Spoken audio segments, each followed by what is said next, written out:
হিংস্র স্বভাবের জন্যই পরিচিত বনের রাজা সিংহ। সেই সিংহকেই পোষ মানিয়ে নিত্যসঙ্গী বানিয়েছেন লিবিয়ার এক ব্যক্তি। এমন মাংসাশী প্রাণীর সাথে আবদেল ফাত্তা নামে এই ব্যক্তির বন্ধুত্বপূর্ণ সম্পর্ক বেশ আলোচনার জন্ম দিয়েছে। মূলত ছোটবেলায় শখ পূরণে সিংহকে বন্ধু বানিয়েছিলেন তিনি। পাশাপাশি আরও কয়েকটি হিংস্র প্রাণীও রয়েছে তার পোষ্যের তালিকায়। শেকড় থেকে শিখরে।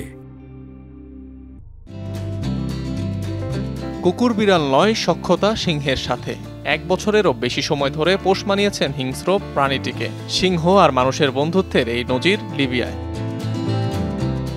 খুনসুটি আর খেলাধুলায় সারাক্ষণই মাংসাশী প্রাণীটির সাথে মেতে থাকেন আবদেল ফাত্তা। বিশ্বাস, আর 10টা পশুপাখির মতোই সিংহ হতে পারে মানুষের সত্যিকারের বন্ধু। দিনের বেশিরভাগ সময় সে আমার সাথে থাকে। যখনই বাসায় আসি সে আমাকে দেখতে আসে, আমার সাথে খায় আর ঘুমায়ও একসাথে। আমাদের সম্পর্ক সত্যি দারুণ। একসাথে দারুণ সময় কাটাই, যা ভাষায় প্রকাশ করা যাবে না। অন্যান্য প্রাণীর মতো সিংহ বন্ধুত্বপরায়ণ।